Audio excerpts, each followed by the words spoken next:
Good afternoon. I've just met with the Vice President, Secretary Blinken, Secretary Austin, National Security Advisor Sullivan, and other members of the National Security Leadership Team, the Situation Room, to discuss our ongoing efforts to evacuate American citizens, third country civilians, Afghan allies, and vulnerable Afghans. And I want to provide the American people with a brief update on the situation in Afghanistan. Since I spoke to you on Monday, we've made significant progress. We've secured the airport, enabling flights to resume, not just military flights, but civilian charters and from other countries, and the NGOs taking out civilians and vulnerable Afghanis. And now we have almost 6,000 troops on the ground, including the 82nd Airborne, providing runway security, the Army 10th Mountain Division standing guard around the airport, and the 24th Marine Expeditionary Unit assisting the civilian departure. This is one of the largest, most difficult airlifts in history, and the only country in the world capable of projecting this much power on the far side of the world with this degree of precision is the United States of America. We've already evacuated more than 18,000 people since July and approximately 13,000 since our military airlift began on August the 14th. Thousands more have been evacuated on private charter flights facilitated by the U.S. government. These numbers include American citizens and permanent residents, as well as their families. It includes SIV applicants and their families, those Afghans who have worked alongside us, served alongside of us, gone into combat with us, and provided invaluable assistance to us, such as translators and interpreters. The United States stands by its commitment that we've made to these people, and it includes other vulnerable Afghans, such as women leaders and journalists.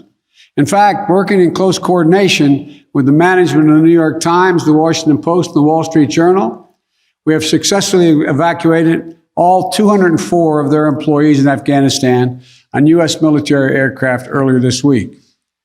We've established the flow of flights, and we've increased the number of people we're moving out of the country. We paused flights in Kabul a few hours this morning to make sure we could process the arriving evacuees at their transit points. But our commander in Kabul has already given the order for outbound flights to resume. Even with the pause, we've moved out 5,700 evacuees yesterday, and we're working on a variety to verify that number of the Americans are still in country as we work on this, because don't have the exact number of people who are Americans are there, and those who may have come home to the United States. We want to get a strong number as to exactly how many people are there, how many American citizens, and where they are. Just yesterday, among the many Americans we evacuated, there were 169 Americans we got over the wall into the airport using military assets. We're also facilitating flights for our allies and our partners, and working in close operational coordination with NATO on this evacuation. For example, we provided overwatch for the French convoy bringing hundreds of their people from the French embassy to the airport. These operations are going to continue over the coming days before we complete our drawdown. We're going to do everything that we can to provide safe evacuation for our Afghan allies, partners, and Afghans who might be targeted because of their association with the United States. But let me be clear. Any American who wants to come home, we will get you home. Make no mistake, this evacuation mission is dangerous. It involves risks to our armed forces, and it's being conducted under difficult circumstances. I cannot promise what the final outcome will be, or what it will be, that it will be without risk of loss. But as Commander-in-Chief, I can assure you that I will mobilize every resource necessary. And as an American, I offer my gratitude to the brave men and women of the U.S. Armed Forces who are carrying out this mission. They're incredible. As we continue to work the logistics of evacuation, we're in constant contact with the Taliban, working to ensure civilians have safe passage to the airport. We are particularly focused on our engagements on making sure every American who wants to leave can get to the airport. Where we have been seeing challenges with Americans for Americans, we have thus far been able to resolve them. We've made clear to the Taliban that any attack on our forces or disruption of our operations at the airport will be met with swift and forceful response. We're also keeping a close watch on any potential terrorist threat at or around the airport, including from the ISIS affiliates in Afghanistan who were released from prison when the prisons were emptied. And because they are, by the way, and make everybody understand that the ISIS in Afghanistan have been the sworn enemy of the Taliban. I've said all along, we're going to retain a laser focus on our counterterrorism mission, working in close coordination with our allies and our partners, and all those who have an interest in ensuring stability in the region. Secretary Blinken is with me today, met this morning with our NATO allies in consultation about the way forward, so that Afghanistan cannot be used in the future as a terrorist base to attack the United States or our allies. For 20 years, Afghanistan has been a joint effort with our NATO allies. We went in together and we're leaving together. And now we're working together to bring our people and our Afghan partners to safety. In the past few days, I've also spoken directly with the British Prime Minister, Mr. Johnson, Chancellor Merkel of Germany, and President Macron of France. We all agreed that we should convene, and we will convene, the G7 meeting next week, a group of the world's leading democracies, so that together we can coordinate our mutual approach, our united approach on Afghanistan and moving forward. We are united with our closest partners to execute the mission at hand. We've also discussed the need to work with the international community to provide humanitarian assistance such as food aid and medical care for refugees who have crossed into neighboring countries to escape the Taliban, and to bring international pressure on the Taliban with respect to the treatment of Afghan people overall, but including Afghan, particularly women and girls. The past week has been heartbreaking. We've seen gut-wrenching images of panicked people acting out of sheer desperation. You know, it's completely understandable. They're frightened, they're sad, uncertain what happens next. I don't think any one of us can see these pictures and not feel that pain on a human level. Now we have a mission to complete in Afghanistan. It's an incredibly difficult and dangerous operation for our military. We have almost 6,000 of America's finest fighting men and women at the Kabul airport. And we're putting their lives on the line, and they're doing it in a dangerous place to save other Americans, our Afghan allies, and citizens of our allies who went in with us. You know, I talk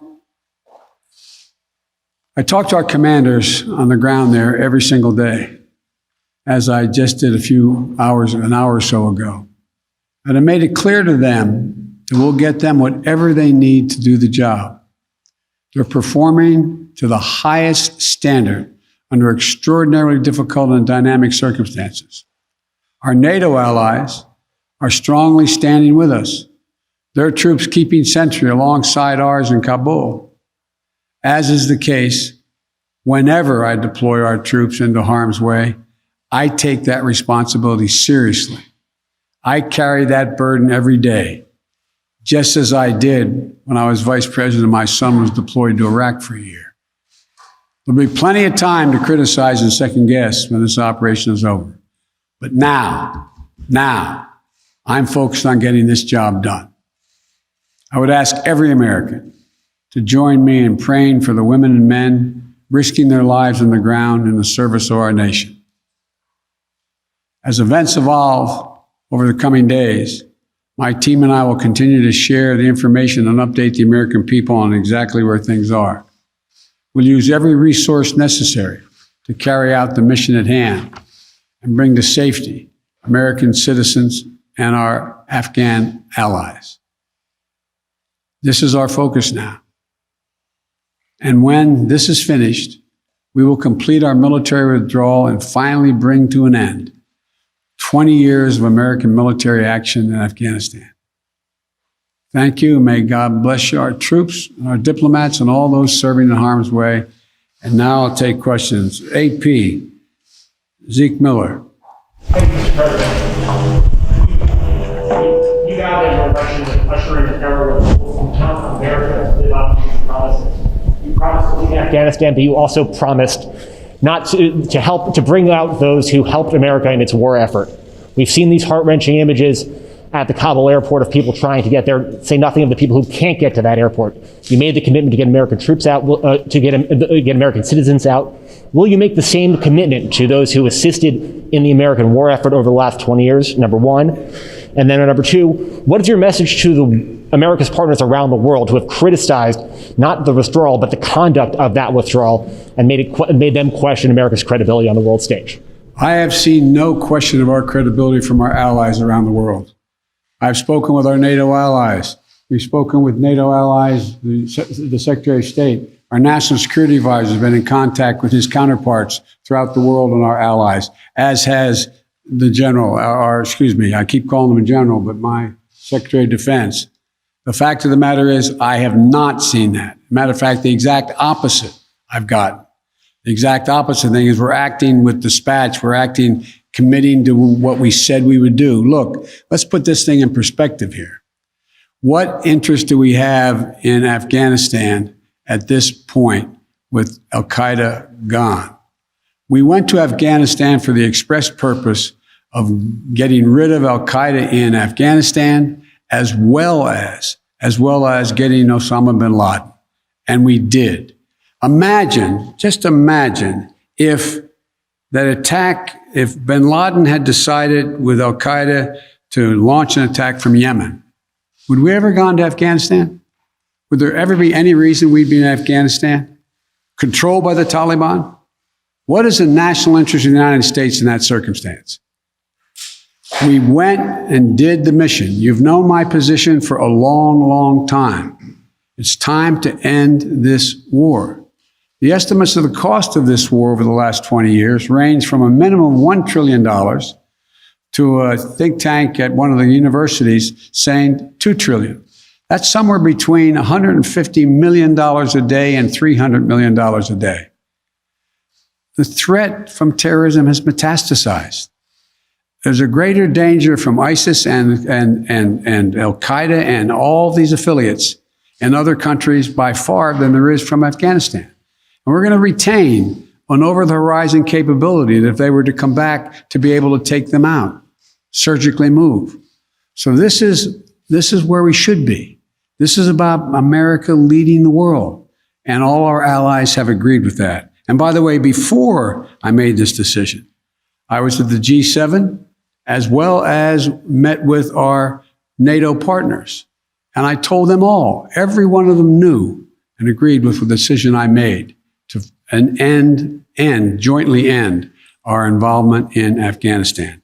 The first part of your question was, I can't remember now. Would you commit to the same commitment? Would you make the same commitment to bring out Afghans who assisted in the war effort? Yes, we're making the same commitment. There's no one more important than bringing American citizens out. I acknowledge that.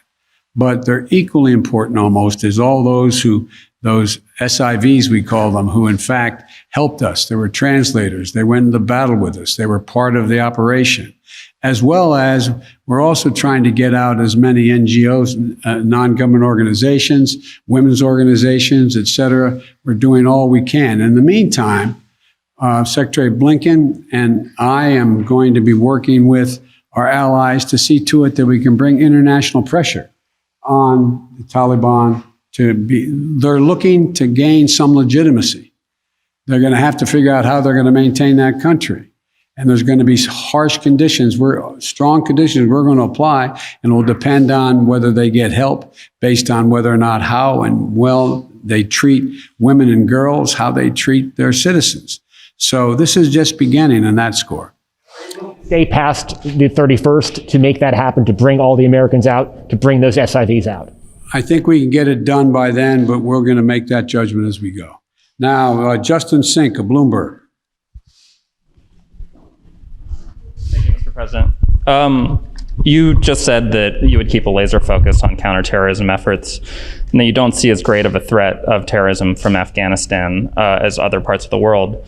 But if you and your administration so badly misassessed how quickly the Taliban would sweep through Afghanistan, and we no longer have an embassy there from which to run intelligence operations, how can you at all be confident of your assessment of the risk of terrorism and the ability of the U.S. to conduct over-the-horizon missions to keep it in check? Can you tell Americans that they're safe and will remain safe from terror attacks in Afghanistan? I think you're comparing apples and oranges. One question was whether or not the Afghan forces we trained up would stay and fight in their own civil war they had going on. No one, shouldn't say no one, the consensus was that it was highly unlikely that in 11 days they'd collapse and fall and the leader of Afghanistan would flee the country. That's a very different question than whether or not there is the ability to observe whether or not large groups of terrorists begin to accumulate in a particular area in Afghanistan to plot against the United States of America. That's why we retained an over-the-horizon capability to go in and do something about that if that occurs. But in the meantime, we know what's happened around the world. We know what's happening in terms of what's going on in other countries where there is a significant rise of terrorist organizations in the Middle East, in East Africa, and other places. And so the bottom line is we're dealing with those terrorist threats from other parts of the world and failed states without permanent military presence there. We have to do the same in Afghanistan. Sir, just on that initial assessment, we learned over the last 24 hours that there was a dissent cable from the State Department. Sure. Saying that the Taliban would come faster through Afghanistan. Can you say why, after that cable was issued, the U.S. didn't do more to get Americans out? All kinds of cables, all kinds of advice. If you notice, it ranged from this group saying that they didn't say it'd fall when it did fall, but saying that it would fall, to others saying it wouldn't happen for a long time and they'd be able to sustain themselves through the end of the year. I made the decision. The buck stops with me. I took the consensus opinion. The consensus opinion was that, in fact, it would not occur, if it occurred, until later in the year. So it was my decision. Now, my next is Stephanie Ramos, ABC. Thank you, Mr. President. 2 questions for you. The military has secured the airport, as you mentioned, but will you sign off on sending U.S. troops into Kabul to evacuate Americans who haven't been able to get to the airport safely? We have no indication that they haven't been able to get in Kabul through the airport. We've made an agreement with the Taliban thus far. They've allowed them to go through. It's in their interest for them to go through. So we know of no circumstance where American citizens are carrying an American passport are trying to get through to the airport. But we will do whatever needs to be done to see to it they get to the airport. And one more, Mr. President. Last month, my colleague Martha Raddatz interviewed Abdul, an interpreter who was on the front lines with U.S. forces in Afghanistan. Overnight, we received a photo of Taliban militants coming to the door of his home, literally hunting him down. Thankfully, he was able to escape, but he is obviously still in mortal danger. What would be your message to Abdul, his wife, and his 3 young daughters? We want you to be able to get to the airport. Contact us. We'll see whatever we can do to get you there. We've got to get you out. We are committed to deal with you, your wife, and your child to get all 3 of you out of Afghanistan. That's the commitment. Thank you, sir. Meredith Lee of PBS NewsHour. You mentioned just now using every resource available for evacuations. Why haven't you ordered the military to expand the security perimeter around the Kabul airport? Do you have any plans to do so, given that will likely require more U.S. troops? And are you considering rescue operations to recover Americans and Afghan allies stuck behind Taliban checkpoints? The answer is yes to the last question. We're considering every opportunity and every means by which we could get folks to the airport.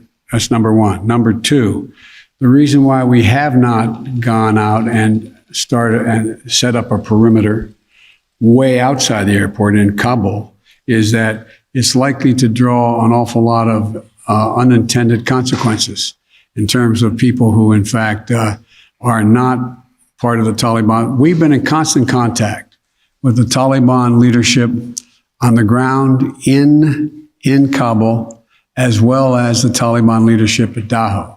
And we've been coordinating what we were doing. That's why we were able, for example, how we got all of our embassy personnel out, how we got everyone out of the embassy safely. That was the distance.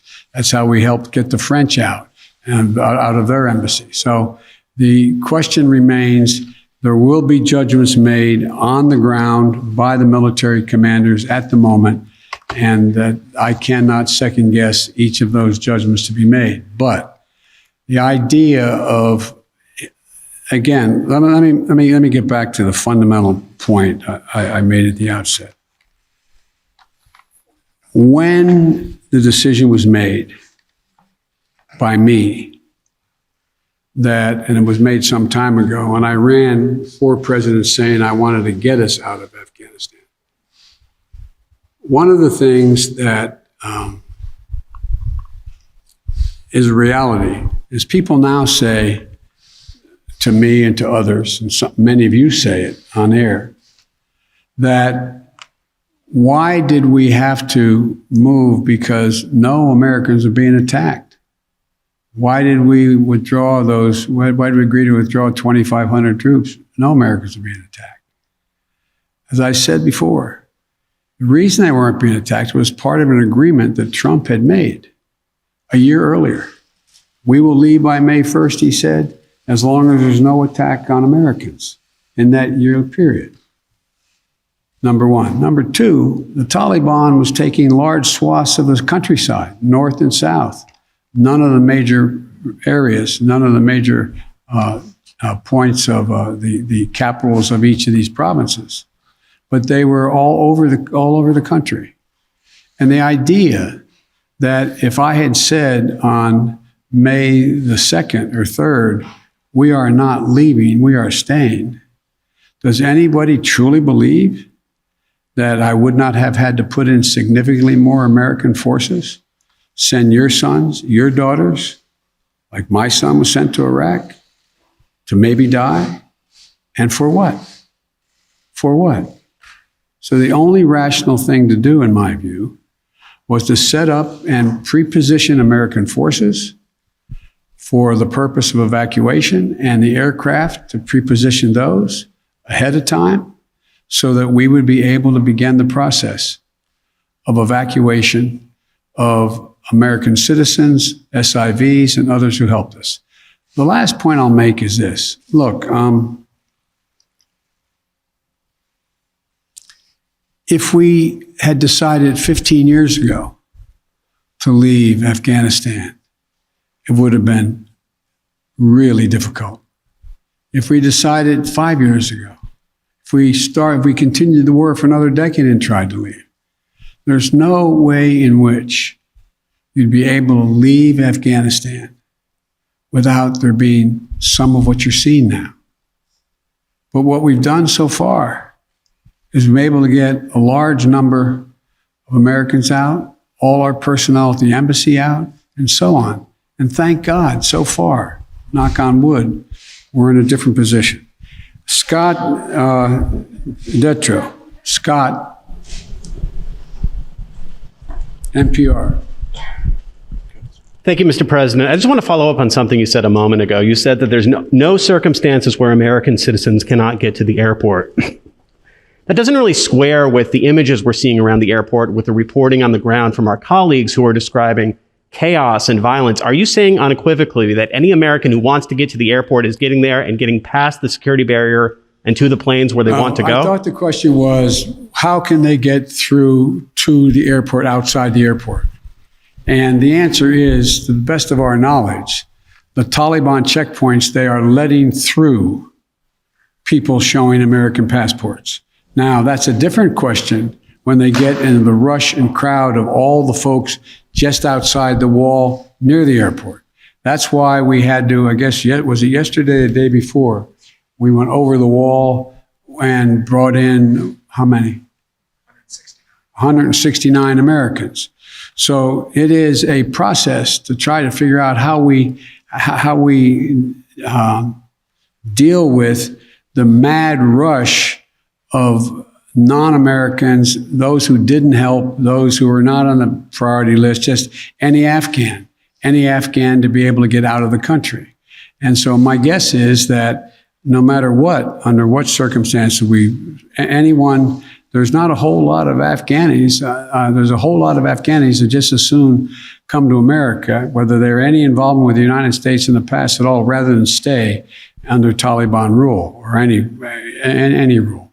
So what I was saying is that we have an agreement that they will let pass through the checkpoints that the Taliban control, let Americans through. But given the negotiations with the Taliban, the scenes that we're seeing, can you just fully explain why the plan wasn't to go ahead with these evacuations of both Americans and allies before the drawdowns began, before Bagram was closed, looking back several months? Because whether it was now or several months from now, there seems to be a broad consensus that the Taliban would make these gains and these would be needed at some point. Well, yeah, at some point. But the point was that although we were in contact with the Taliban and Doha for this whole period of time, at some point wasn't expected to be the total demise of the Afghan National Force, which was 300 persons. Let's assume the Afghan National Force had continued to fight and they were surrounding Kabul. Be a very different story. Very different story. But the overwhelming consensus was that they were not going to collapse. The Afghan forces, they were not going to leave. They were not going to just abandon and then put down their arms and take off. So that's what happened. Thank you very, very much. Thank you.